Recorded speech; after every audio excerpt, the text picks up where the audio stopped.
경제와 정의를 다 잡는 KBS 홍사훈 기자. 경제 정보를 이렇게 재미있게 알려드리는 프로그램은 홍사훈의 경제쇼 플러스뿐입니다. 네, 주말에는 경제와 정의를 따따블로 잡는 홍사훈의 경제쇼 플러스 시작하겠습니다. 오늘 이제 3월 대선을 부동산 대선이라 부를 만큼 국민들 이 부동산에 대한 관심 정말 높습니다. 뭐 대표적인 위험 자산이긴 하지만은 사람들의 관심이 가장 높은 자산이 또 부동산인데, 그래서 오늘은 앞으로 뜰 지역, 미래 핫플레이스는 어딘지 이거 빅데이터로 알아보는 시간 가져보겠습니다. 김경민 서울대 환경대학원 교수 나오셨습니다. 안녕하세요. 네, 안녕하세요. 그리고 경제쇼의 핫플레이스. 감사합니다. 핫합니다. 요즘 핫하십니다. 오윤혜 씨. 핵인싸라고 표현하거든요. 핵인싸? 네. 핵인싸. 사람은 인싸입니다. 저도 요즘 인싸 됐어요 좀. 그러신 것 같더라고요. 눈 떠보니 어느새 내가 인싸가 됐더라고. 아, 그래요? 하루아침에 아웃사이더 될 수 있으니까 조심하시고요. 자, 오윤혜 씨도 오늘 많은 네. 활약 좀 부탁드리고. 네. 자, 김 교수님, 지난해 11월에 저희 한번 출연하셨어요. 네. 뭐 엊그제도 출연하셨지만 지난해 11월에 출연하셔서 그때 내신 책이 이제 그 부동산 트렌드 2022. 네. 이걸 통해서 이제 그 올해 부동산 미래 좀 예측을 하셨었는데, 못 보신 분들, 그때 방송 못 보신 분들도 있고 이 책 그 모르시는 분들도 있으니까 2020년 올해 부동산 트렌드 이게 뭐가 될지 간단히 먼저 좀 소개부터 좀 하고 가시죠. 예, 제가 책이 이제 한 세 파트가 있고요. 네. 첫 번째 파트는 부동산이 사실 트렌드가 자주 바뀌는 건 아니잖아요. 예. 그 관점에서 이제 메가 트렌드 부분은 이제 그 뭐 플랫폼들이 어떻게 활약을 해서 그들이 이제 오프라인 리테일 어떻게 망가뜨리고 물류 산업이 흥하고 뭐 이런 얘기를 좀 했고요. 그리고 이제 아무래도 많은 분들이 아파트 관심이 있어서 제가 원래 소프트웨어 엔지니어였어요. 그래서 빅데이터로 이제 서울시 가격 같은 것들을 보고 예측하는 파트를 좀 썼고요. 나머지 세 번째는 이제 통신사 빅데이터하고 예. 그리고 이제 국토부 자료를 바탕으로 해서 이런 거 하면 안 되는데 한 5개 뜰 지역 핫플레이스 예, 그렇게 좀 써봤어요. 예. 5개 뜰 지역 5개. 그거 책 안 봐도 오늘 알 수 있습니까, 혹시 교수님? 그렇죠. 그리고 지금 말씀하시는 거 보니까 원래 소프트웨어 엔지니어셨어요. 그러면은 프로그램 짜고 뭐 이런 거? 예. 제가 97년부터 이제 거의 인터넷 프로그래밍 1세대였고 예.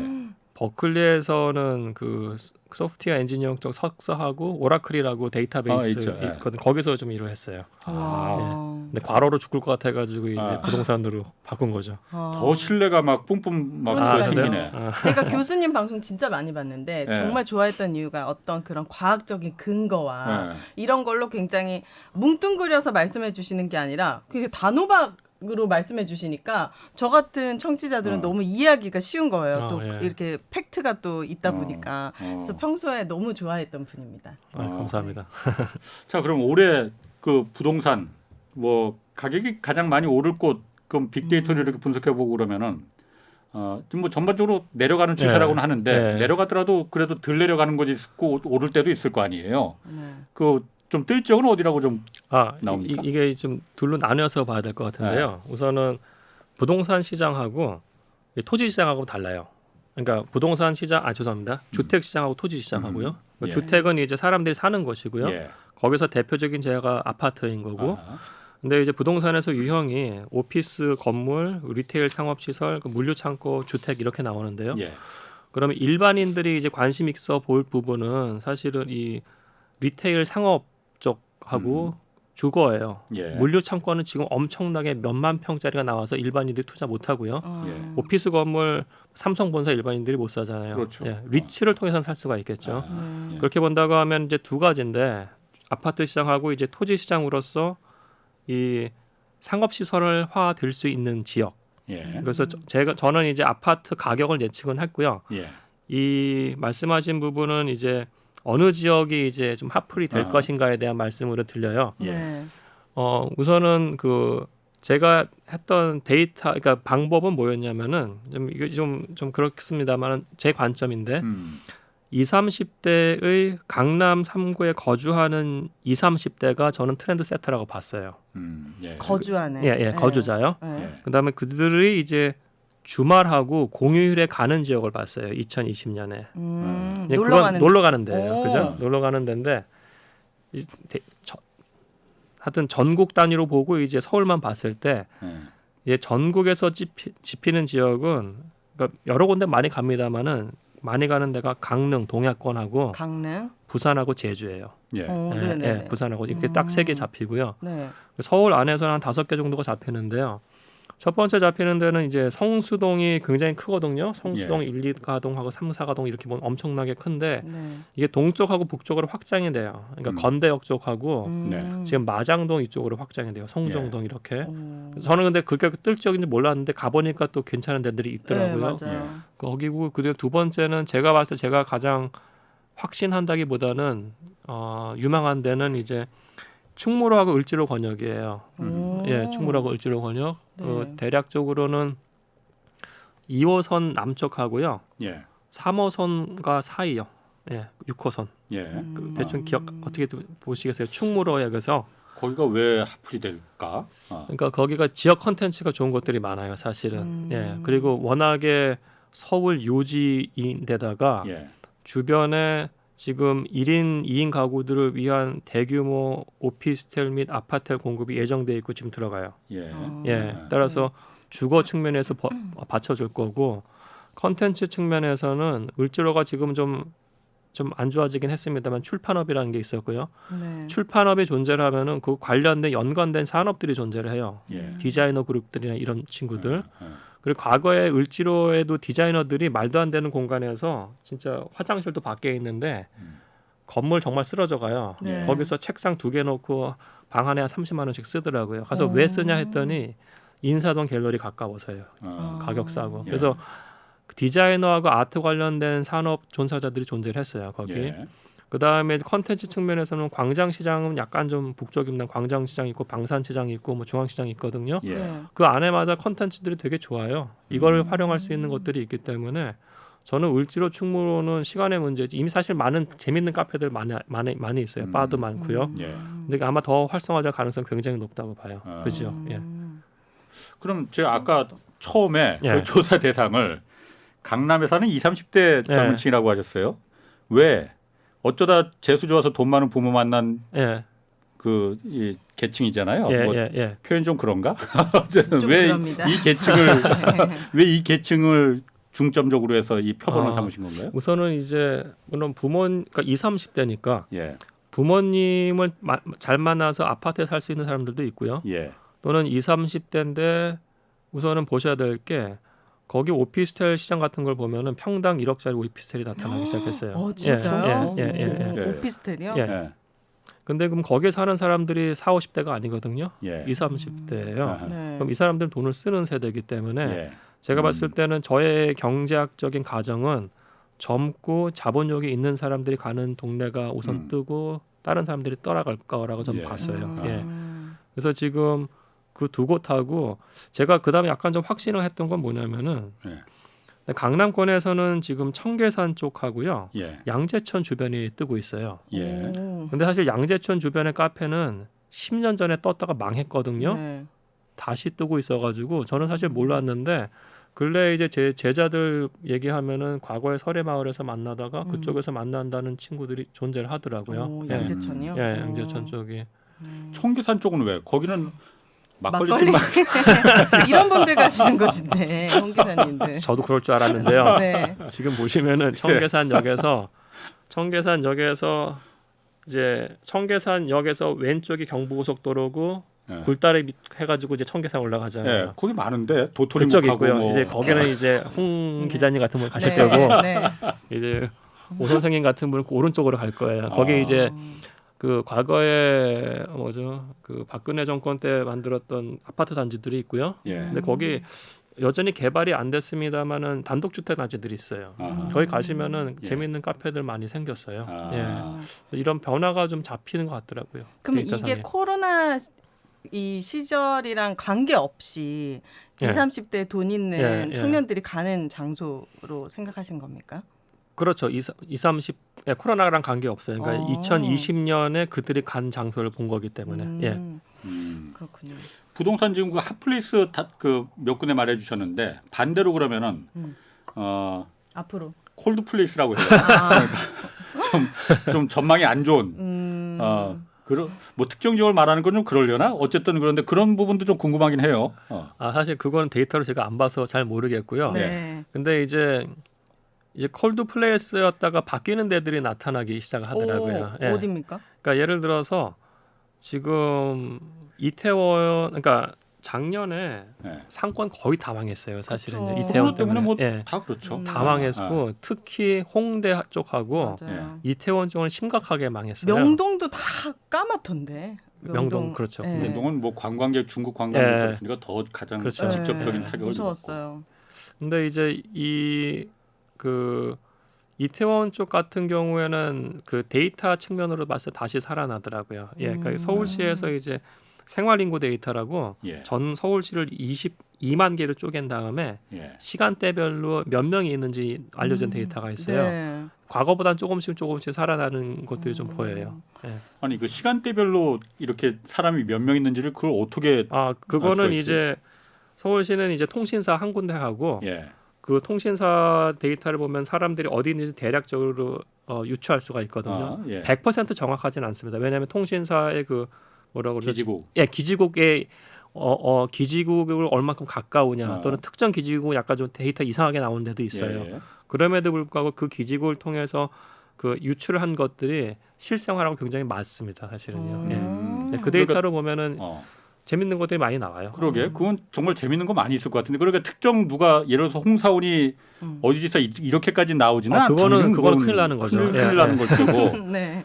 뭐 누가 그러니까 몇 명이 예를 들어서 여의도에 몇 날 며칠 몇 시에 몇 명이 거기 모여 있더라. 그렇죠. 몇 날 며칠 몇 시에 20대가 여성이 남성이 있더라가 나와요. 그럼 그런 건 공개된 데이터입니까 아니면 공개된 겁니다. 아. 공개된 건데 이제 공개돼 있어요. 예. 그럼 그런 걸 이용해서 예를 들어서 뭐 아까 말씀하신 대로 그런 어떤 핫플레이스에 내가 뭘 좀 거기서 뭘 그 뭐 식당을 한번 차려보겠다든지 카페를 차려보겠다든지 이런 거 할 때 그런 거 이용하면 이용할 수 있습니까? 그럼요. 이제 그런 데이터하고 예. 또 다른 데이터는 행정안전부에서 그러니까 소매업이죠. 예. 소매업 가게들의 창폐업 데이터라는 게 있어요. 예. 그것도 마찬가지로 그건 전국 데이터예요. 행안부 네. 데이터이기 때문에 쪼개놓은 다음에 예. 그 지역에 어떤 가게가 언제 창업했는지 언제 폐업했는지가 나와요. 그러니까 그런 데이터를 같이 근데 사실 이게 데이터를 아는 사람이라면 그런 건 가능해요. 그러니까 그러게. 말씀하신 것처럼 그거겠죠. 서울시 데이터를 활용을 해가지고 그중에 거기에 거주자가 몇 명이고 몇 시에 얼만큼 사람들이 돌아다니는지에 대한 데이터가 알고 그 창폐업 데이터를 갖고 그 지역은 A라는 지역을 봤더니 다 한식집이야. 예. 베이커리가 없어. 그게 나올 수가 있거든요. 네. 그럼 베이커리 잘 될 가능성이 높잖아요. 예. 예. 뭐 그런 것들은 유추할 수 있죠. 예. 이게 그러니까 빅데이터라는 게 이래서 정말 빅데이터 시대라는 거거든요. 옛날에는 그런 데이터나 정보들은 아주 어떤 그 권력기관, 수사기관, 기관들만 갖고 있었는데 이게 이제 일반 개개인들도 홍사원 개개인, 오윤의 개개인들도 다 볼 수 있다는 거 아니에요. 그렇죠. 근데 이게 사실은 오픈 데이터 운동이거든요. 예. 많은 데이터를 오픈하자. 예. 근데 그게 되게 좋은데요. 예. 이 빅데이터가 너무 빅데이터여서 일반 개인이 보기엔 되게 애매해요.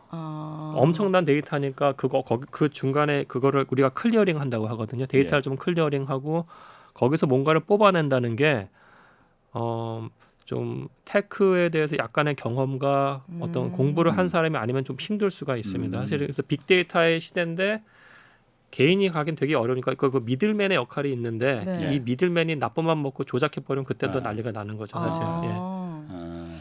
무슨 말인지 알 것 같습니다. 회사 뭐 이런 거 이익 같은 거 살펴보라고 하는데 저 같은 사람은 이제 그런 거 보면은 무슨 말인지 모르듯이 빅데이터도 너무 방대하니까 활용하기가 좀 쉽진 않을 것 같군요.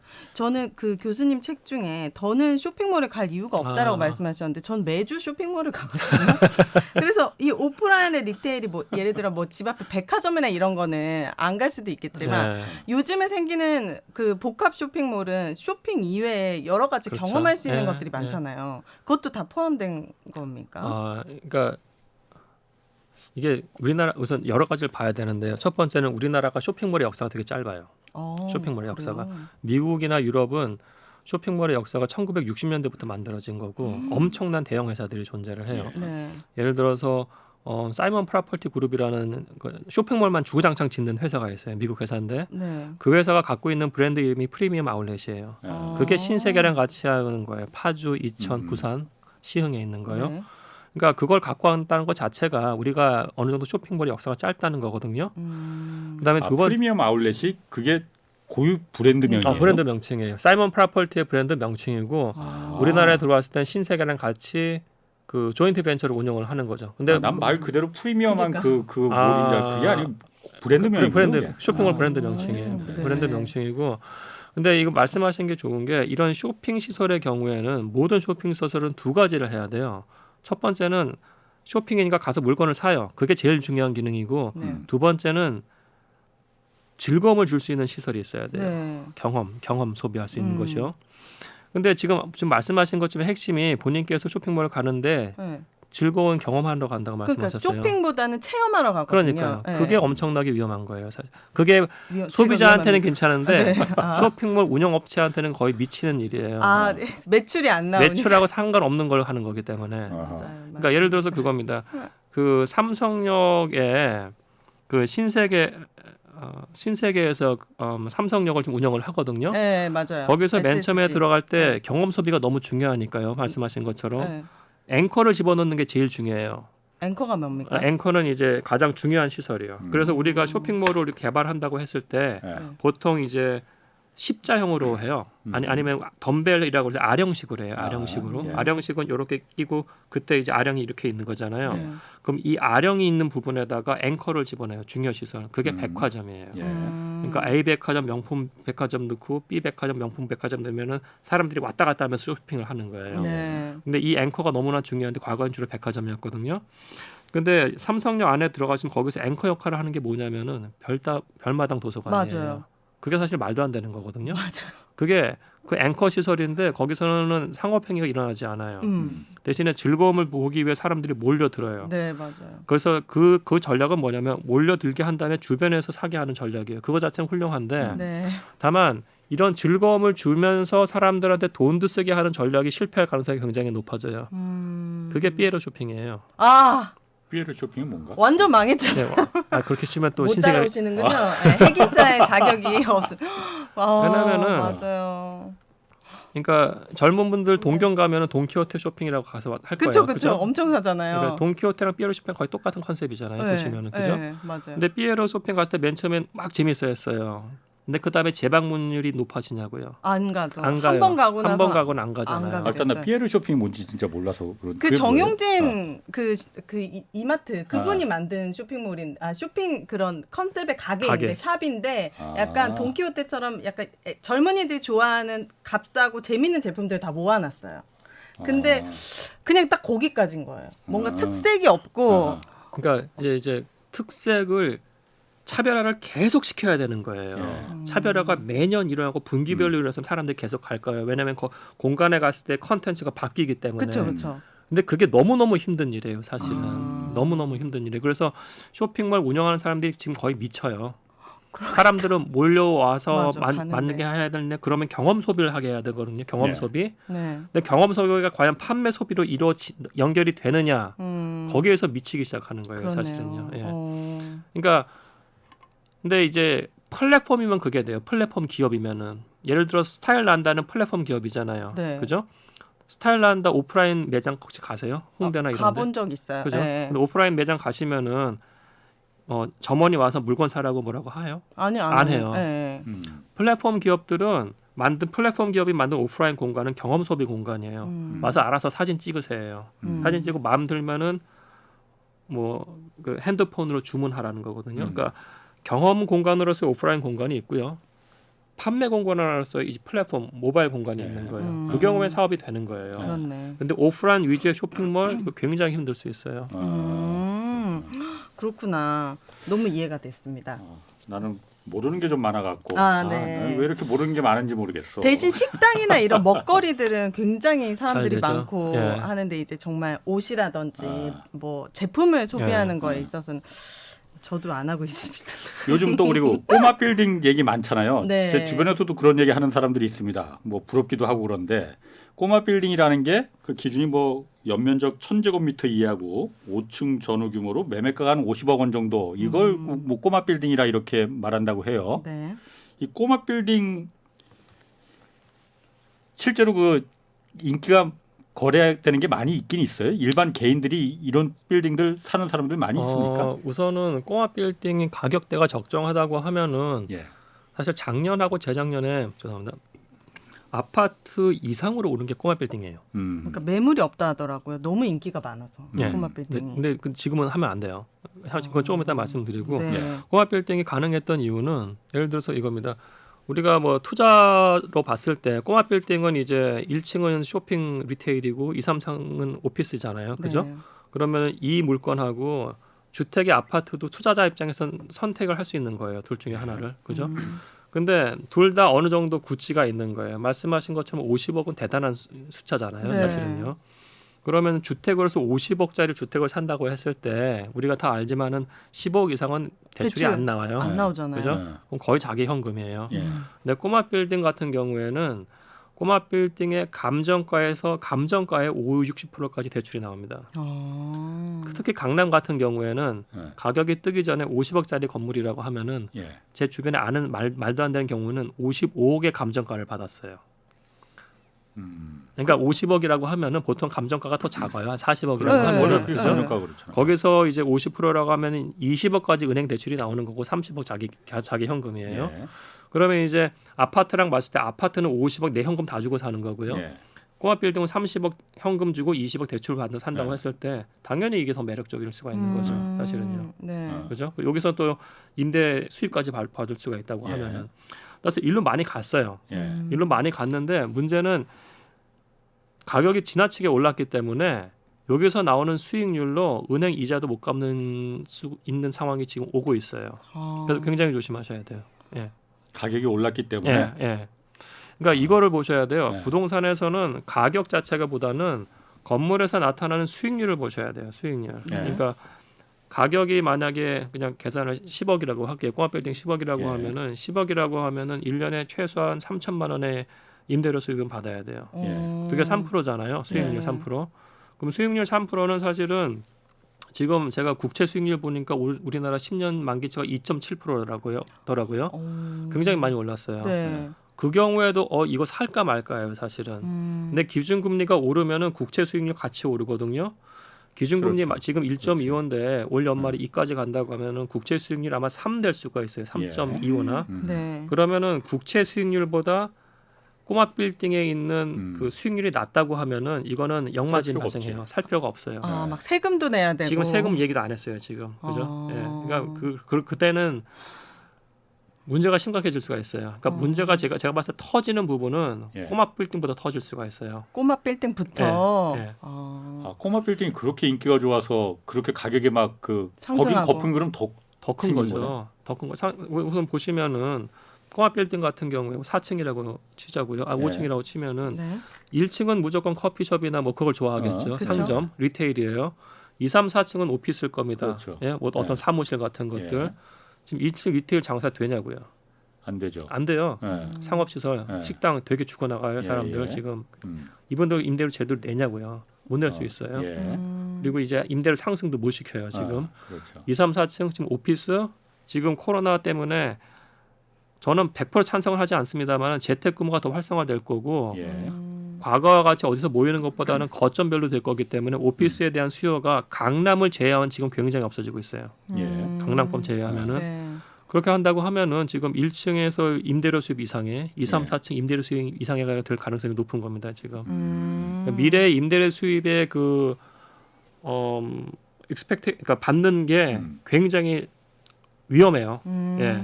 근데 이자율까지 오른다. 이걸로 이자율 못 낸다. 예. 그때는 던질 수 있는 상황이 일부 나타날 수 있습니다. 예. 그 꼬마 빌딩이란 뭐 이거에서 그 손쉽게 돈 번다 뭐 이런 얘기 사실 많이 들었거든요. 네. 그 대출도 많이 나온다고 재작년, 그러고. 작년에 투자, 네. 그러니까 재작년 초중반에 투자한 사람들은 대박 봤어요. 예. 거의 2배씩 올랐기 때문에. 예. 2배요? 아니 그게 가능한 게 예를 들어가지고 이렇게 보시면 돼요. 수익률이기 때문에 예.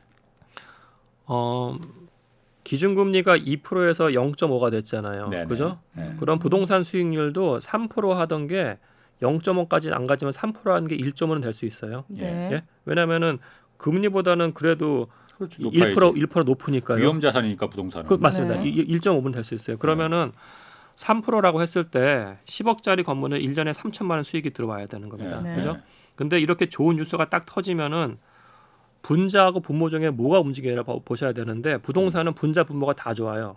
밑에는 가격이고 집값 그러니까 건물 가격이고 예.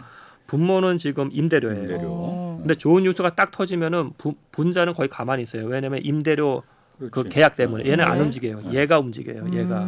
그럼 가격이. 건물 예. 가격이. 지금 3%면은 이게 3천에 10억이잖아요. 예. 이게 1.5가 된다면 얘는 가만히 있는데 얘가 움직이는 거예요. 얘가 20억이 되는 거예요. 건물 가격이.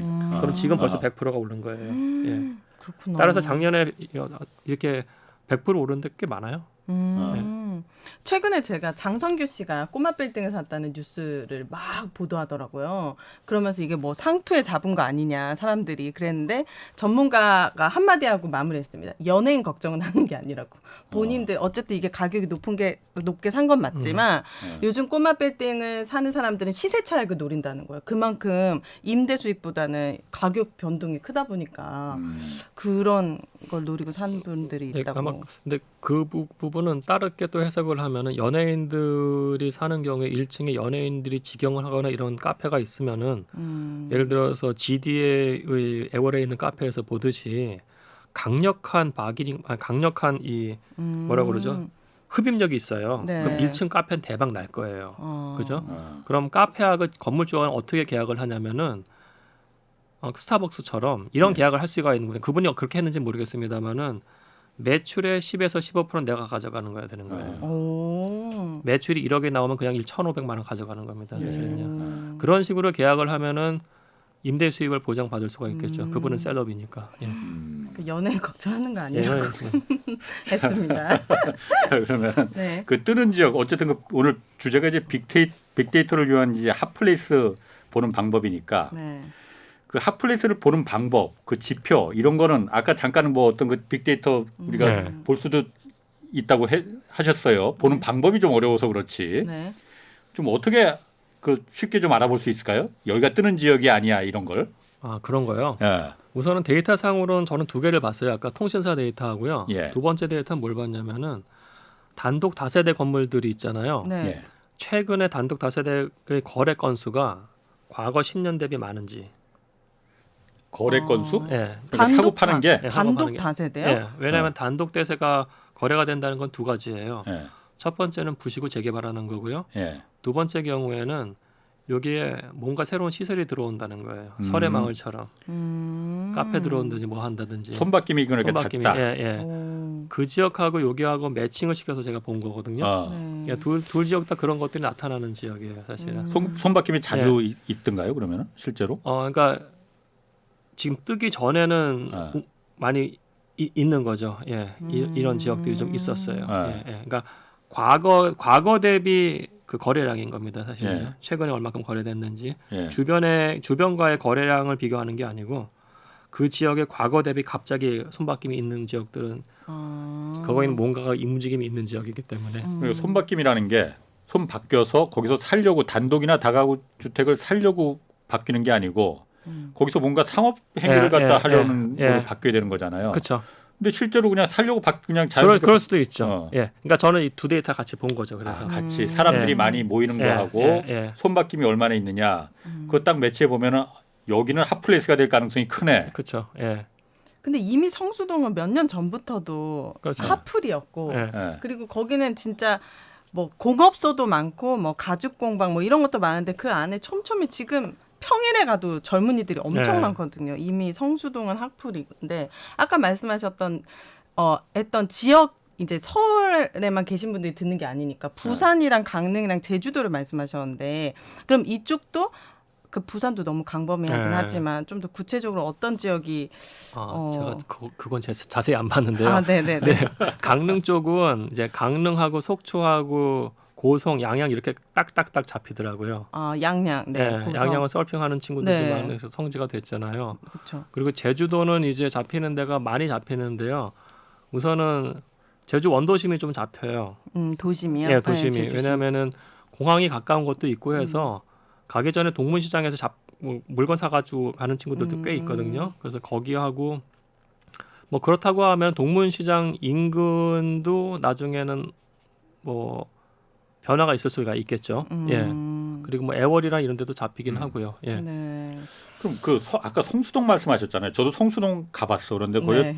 동네가 뭐라 그럴까? 그러니까 옛날 구도심을 그대로 유지하면서 그 리모델링해서 예쁜 가게들이 네. 그렇게 많이 들어섰더라고요. 네. 좀 그게 참 좋아 보이더라고. 우리 왜 상하이 가보면은 거기 그 그냥 텐제팡 이런 데 상하이요? 그렇죠. 상하이 저 옛날 그 2층에는 옛날 몇백 년 된 그 오래된 주택들이 있는데 1층을 다 그렇게 리모델링한 예, 거잖아요. 예. 지금 북촌마을 이런 데도 다 맞아요. 상하이 그런 데를 그 벤치마킹 네. 하는 거고. 네. 성수동은 왜 갑자기 그렇게 핫플이 된 거예요? 성수동 하플된 것들은 좀 여러 가지 이슈가 좀 있어요. 예. 그러니까 우선은 첫 번째는 그쪽이 이제 소셜 벤처 하는 친구들이 맨 처음에 들어갔어요. 2012년, 13년부터. 소셜 벤처? 예, 소셜 벤처 사회적 기업 하는 친구들이요. 근데 그때 들어갈 때 이제 문화적인 기능들을 하는 친구들을 같이 데리고 갔어요. 예. 그렇게 되면서 좀 지역이 좀 바뀌기 시작을 했고요. 성수동은 그래서 우선 강남에서 가깝다는 측면도 있고요. 예. 네. 두 번째는 그 지금 말씀하신 것처럼 성수동이 어떻게 보면 그러니까 한국의 브루클린이에요. 브루클린. 예. 브루클린은 어떤 뉴욕의 상징이죠? 브루클린 약간 좀 과거에 공업 지역이었지만 그렇지. 공업 지역들이 이제 없어지고 바뀌는 지역 같은 측면이어서 원래 거기 공장들이 많았기 때문에요. 예. 그리고 세 번째는 그러니까 그런 공업 지역이라는 게 예. 사람들한테 차별적인 경험을 일으켜요. 아까 말씀하신 것 경험 소비한다고 했잖아요. 네. 북촌도 주변에 엄청난 오피스 건물인데 갔더니 한옥이 딱 나타나는 거예요. 그건 차별적인 경험이거든요. 성수동도 마찬가지로 창고 건물이라든지 이런 것들을 대림 창고나 아니면 할아버지 공방 같은 거 보면은 창고인데 딱 들어가면 굉장히 시크한 문화시설이 딱 나타나는 겁니다. 이건 굉장히 그러니까 밖에서 봤을 때 건물의 외향에서 차별을 느끼고 안에 들어갔을 때 또 다른 차별을 느끼는 거예요. 그래서 차별적인 경험 장소로서의 그 어떤 장소성 같은 것들이 있고요. 세 번째는 거기가 중공업 지역이기 때문에 용적률이 400에서 500% 나와요. 그래서 여기는 산단 같은 거 개발했을 때 굉장히 크게 돈 벌 수 있는 지역입니다. 그래서 앞으로 성수동은 지금과 같은 차별적인 경험을 유지하기 위해서 굉장히 큰 노력은 필요해요. 제가 창고 건물주의라고 하면 이거 부셔버리고 용적률 400% 엄청나게 높은 건물 만들 수 있거든요. 네. 근데 사람들은 창고 건물 때문에 오는 거예요. 예. 오피스 껍데기 보러 오는 게 아니고. 예. 그럼 이걸 어떻게 나눌 것인가에 대해서 고민을 해야 될 시점이에요, 사실은. 예. 그 성수동의 가장 큰 매력은 서울숲이 있고요. 거기에 이제 갤러리아 포레부터 예전에 막 네. GD가 살았던 엄청 으리으리한 네. 그런 비싼 집들이 또 엄청 많거든요. 어. 그러니까 그런 것들이 또 공존하니까 되게 그렇죠. 예. 어느 순간 성수동이 완전 압구정이나 강남에 능가하는 집값이 굉장히 부자 동네처럼 느껴지게 됐었던 것 같아요. 예, 그렇죠. 이제 아마 성수동 지금 말씀하신 갤러리아 포레하고 아크로 쪽, 그 뒤에서 지금 HDAC가 또 대규모로 개발하거든요. 그 블록 자체는 아마 굉장히 럭셔리 아파트 촌이 될 거예요. 다만 그럼에도 불구하고 성수동에 대해서 좀 그러니까 제가 부동산 관심 있는 분들 많을 테니까요. 성수동 강남을 뛰어넘는다 그건 말이 안 돼요. 예, 왜냐하면 강남은 계획 도시고 그 단적으로 알 수 있는 게 성수동 2, 3층에 있는 오피스 건물 임대료하고 강남 임대료하고 비교해 보시면 알아요. 예. 그러니까 성수동은 지금 제가 봤을 때는 토지 가격 측면에서는 너무 지나치게 비싸요. 강남이랑 가격이 비슷하기 때문에 아무리 미래 수익이 있다고 하더라도 예. 강남만큼 임대를 받기는 힘들어요. 예. 아까 그리고 제가 잠깐 이해를 못한 부분이 아까 용적률 성수동 400, 500% 나온다는 게 그게 무슨 말인지 제가 좀 잘 이해를 못했거든요. 거기가 중공업 지역이기 때문에 성수동이 원래 중공업 지역이에요. 거기가 중공업 지역이죠. 예. 공장이 있었어요. 그러면은 원래? 거기가 이제 수자 공장들 있던 데죠. 공장들 있고 그리고 자동차 정비업소 많고 수자 그 신발 공장 있었던 데 큰 허브죠. 그러니까 산업적 백그라운드가 있는 동네입니다. 거기가. 뭐 신발이나 이런 거는 경공업 아닌가? 거의 그걸 중공업. 그리고 그러니까 택시 뭐, 관련된 것도 있었던 것 중공업이라고까지 안 가도 어쨌든 공업지대라 이거죠. 그렇죠. 예. 그런데 용적률하고 그게 무슨 상관이 있는 겁니까, 그게? 그러니까 그 과거에 이제 준공업 지역으로 준공업 지역으로 되어 있었기 때문에 예. 중공업이 아니라 준공업. 준공업. 예. 아하, 예, 예. 토지 용도가 준공업 지역이어서 예. 죄송합니다. 아, 이게 400%면은 이제 예. 엄청나게 건물도 올릴 수가 있는 거예요. 그렇죠. 사실은. 아. 예. 지금은 용적률이 거의 그 없을 테니까 그냥 뭐 창고 같은 건물 하나니까 100%죠. 예. 100%니까. 예, 예. 그럼 그 가능성이 준공업 지역 같은 경우는 그 400%, 500% 이렇게 용적률을 허용. 그게 법정 용적률이기 때문에 예. 충분히 가능하죠. 예. 음. 그러니까 가시면은 이제 엄청나게 크게 개발하는 건물들 많이 보실 거예요. 예. 네. 용적률 꽉 채워서 받으면은 꽤 높이 올라갑니다. 예. 그렇군요. 전 아파트 관심 많은데 질문해도 됩니까?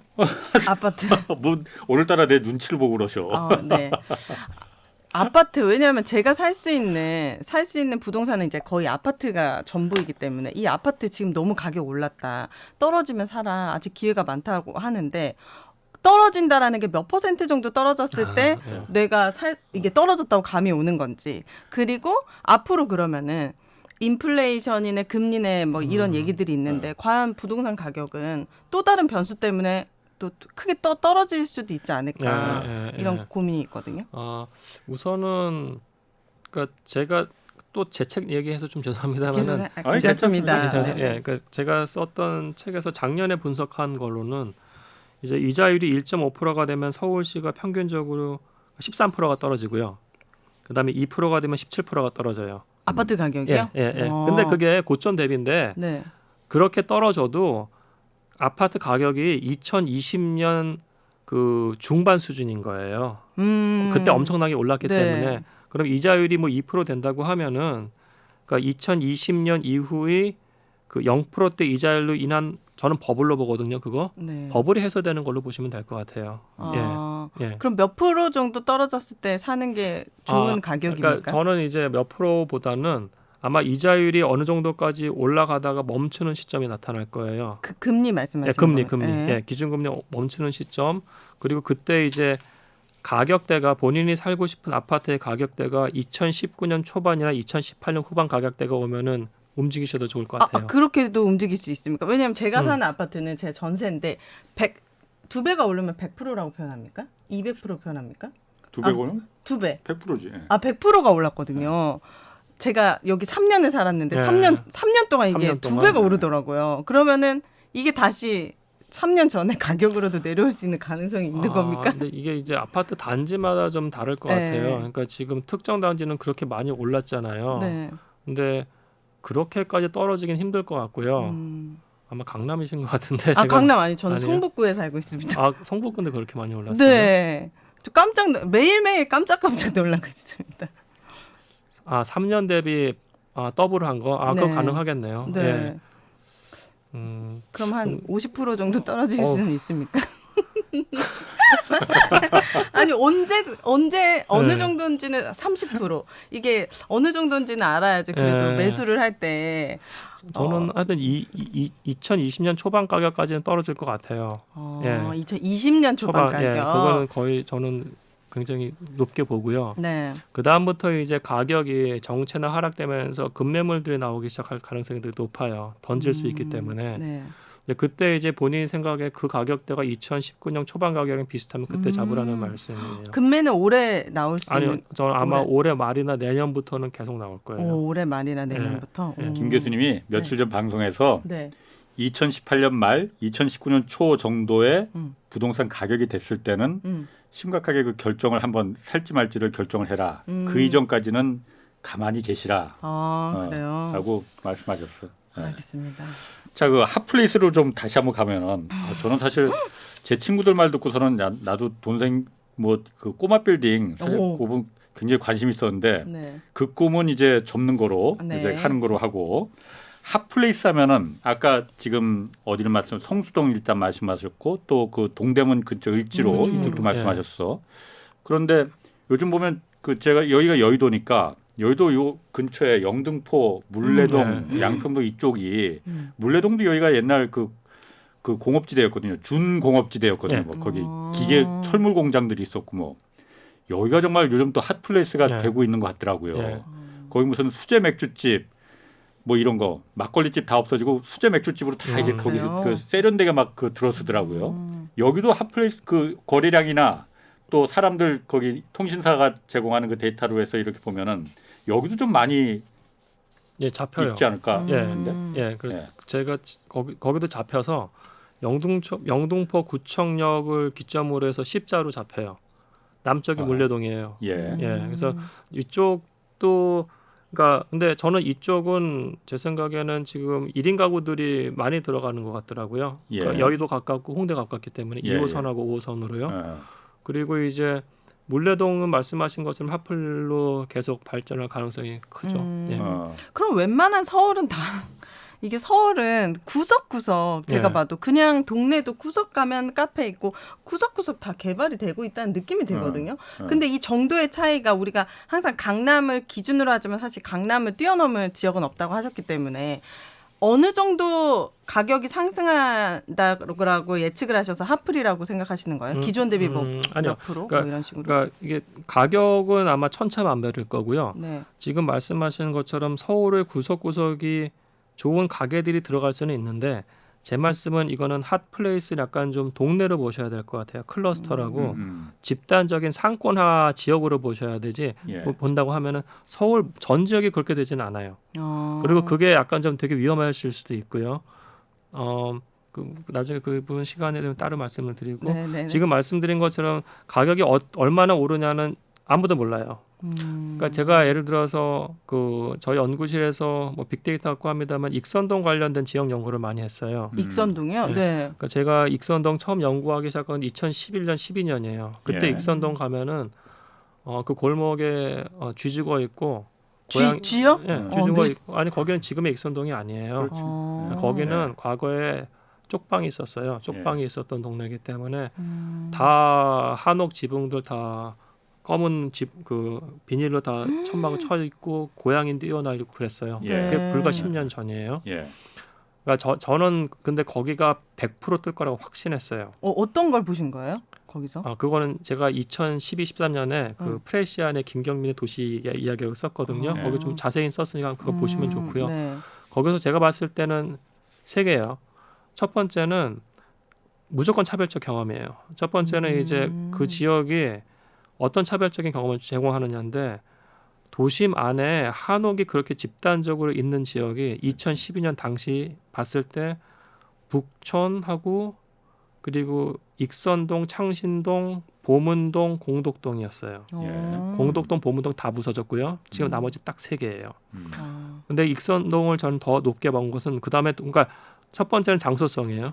첫 번째는 시청자분들 꼭 기억하셔야 장소성이 중요하고요. 두 번째는 네. 무조건 대중교통망으로 상권은 재편돼요. 대중교통망. 네. 경리단길 망한 거 괜히 망한 거 아니에요. 대중교통 안 좋아요. 역에서 너무 멀어 진짜. 네. 익선동은 종로 3가역 바로 앞이기 때문에 여기 세 개가 교차해요. 그쵸. 엄청난 유동인구가 있고요. 그리고 차별적 경험이라는 측면을 다시 설명드리면은 종로 3가 딱 나오면은 건물들 2, 3층짜리 허름한데 중소도시에서 볼 수 있는 거예요. 그죠? 네. 딱 들어갔을 때 한옥 딱 나와요. 거기서 첫 번째 차별적 경험 느끼고요. 그러니까 첫 번째 차별적 경험은 사실은 건물에서 느껴요. 종로 3가에서.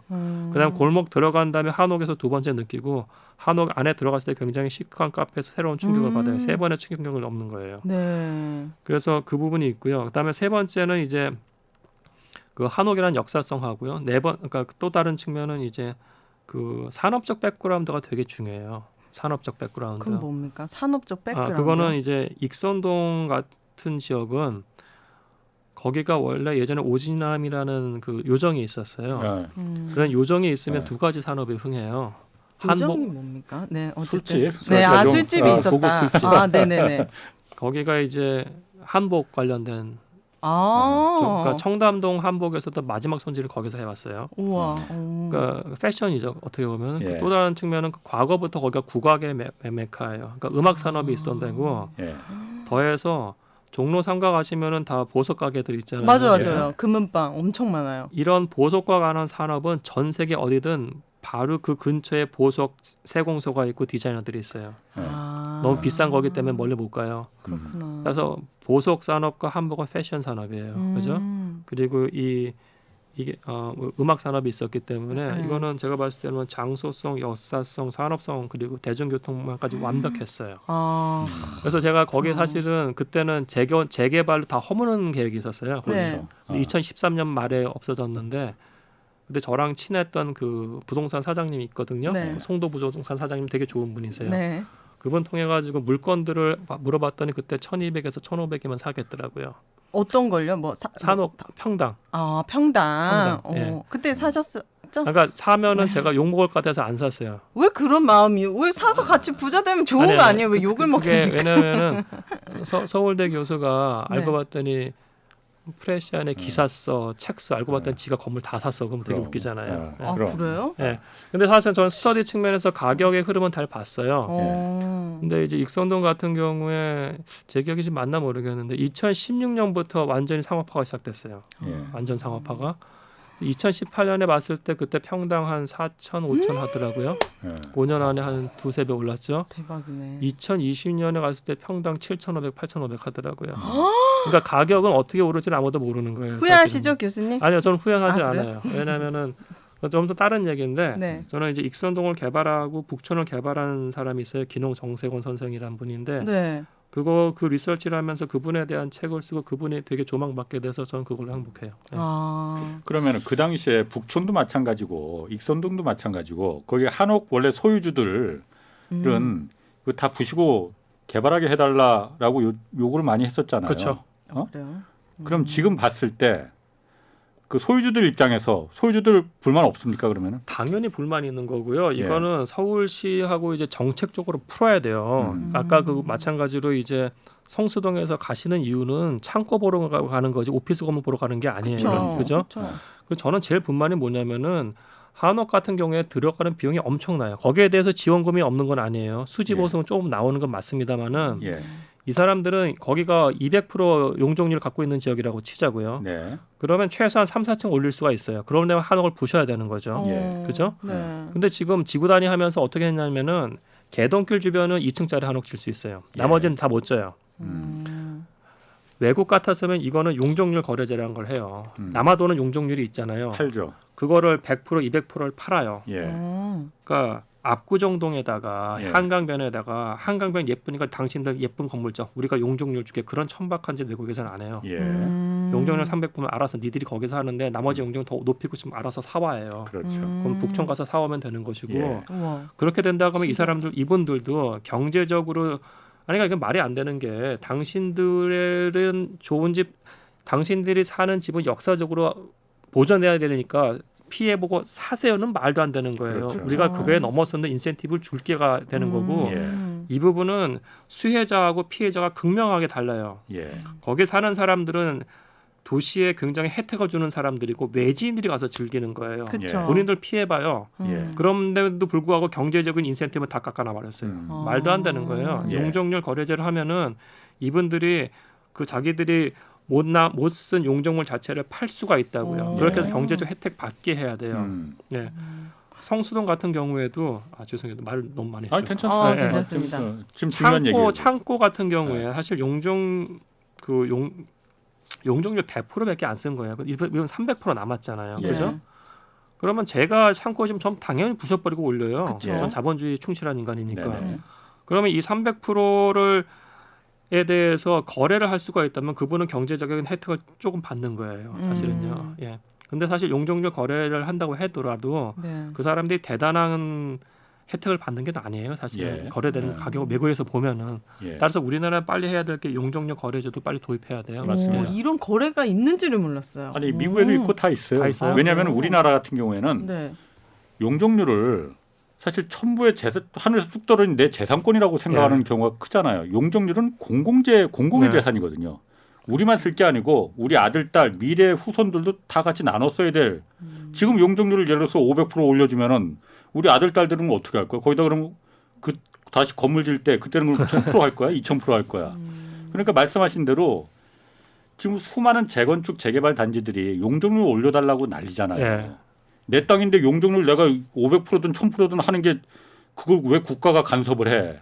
이거 정말 잘못된 생각이거든요. 예. 말씀하신 대로 그런 데서 필요한 용적률이 필요하면은 사와야 되는 사와야 거거든요. 돼요. 예. 그걸 공짜로 얻을 생각하니까 공짜로 내 땅이라고 해서 내가 그 모든 혜택을 수익을 다 독차지하려니까 이게 문제가.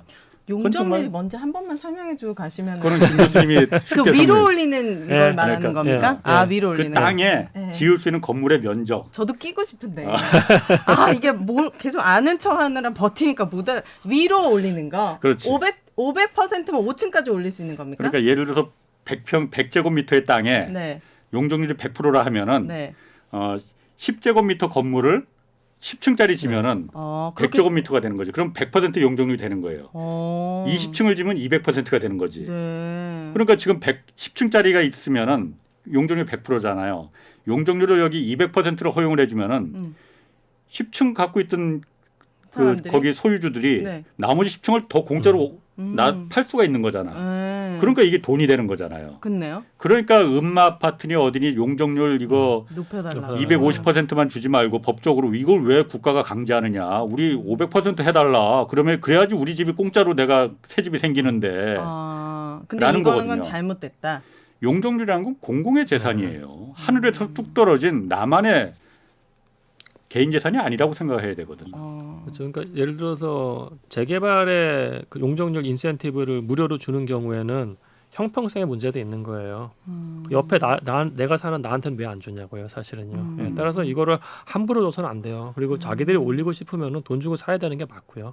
예. 외국에서는 다 돈 주고 사요. 돈 주고 사요. 예. 필요한 용적률을 돈 주고 삽니다. 오 신기하다. 네. 1층만 줘 그러면 1층 짓고 막 이런 겁니까? 사와가지고 그렇죠. 3층 더 예, 올리고. 예, 예, 예. 근데 그게 이제 어떤 지역에 딱 묶여 있어요. 용적률 거래할 수 있는 지역들이 살 다 수 있는 그런 건 지역, 아니고. 팔 수 있는 지역. 예. 저희 고모도 북촌 한옥마을에 살고 계시거든요. 예. 굉장히 불편함을 호소합니다. 일주일에 3일은 다른 곳에 가 있습니다. 왜냐하면 사람들이 시도 때도 없이 들어오고 가정집인데 들여다보고 벨 누르고 막 두드리고 막 하다 보니까 사생활이 굉장히 침해가 그렇죠. 많이 된다고. 음. 그래서 그런 하긴 그 김 리스크가 교수님 있더라고요. 말씀하신 대로 그 익선동이나 북촌이나 지금 제가 아까 그걸 왜 물어본 게 거기 토지 소유주들은 주택 소유주들은 굉장히 불만이 가득할 텐데라는 생각이 들거든요. 예. 왜냐하면 그 한옥을 보존해야 된다. 그리고 그걸 계속 그렇게 낡은 집으로 놔두는 거는 도시 미관으로도 도시 발전상으로도 그렇게 좋은 방향이 아니니 다른 중국이나 상하이나 뭐 이쪽에서 그렇게 좋거든. 거기 보면 신댄디 뭐 이런 데 예, 가보면 좋죠. 그런 모델로 하는데 대신 그만큼 피해를 보는 부분이 있다면은 그거는 국가가 조금이라도 지자체가 보상을 해줘야 되는 거죠. 당연하죠. 예. 자 그러면 뭐 오늘 여러 가지 핫플레이스 좀 소개해 그러니까요. 주셨는데 네. 마지막으로 그 혼돈의 2022년 혼돈의 부동산 시장입니다. 이 올해 이제 대선도 이제 있고 대선 끝나면 어떻게 될지도 또 모르고 관련해서 어떻게 될지 좀 한 말씀 해주신다면 좀 정리 차원에서 예. 워낙에 혼돈스러워서 예. 저는 우선은 그 주택하고 비주택으로 나눈다고 했을 때요. 예. 주택의 아파트 같은 경우는 이자율이 어느 정도 올라가지 보셔야 돼요. 그래서 예. 무주택자는 사지 마시고 예. 1주택자는 견디고 예. 다주택자는 이제 세금 이슈 때문에 대선 이후에 판단을 하시는 게 맞을 것 같고요. 예. 그 다음에 이제 그럼에도 불구하고 본인들이 이제 부동산에서 관심 있고 하면 저는 무조건 임장당에 공부하라고 좀 말씀드리고 싶고 임장 다니면서 예. 그리고 이제 비주택 상업용 부동산은 오피스하고 창고 같은 경우 특히 창고는 물류 산업 굉장히 빠르게 성장하거든요.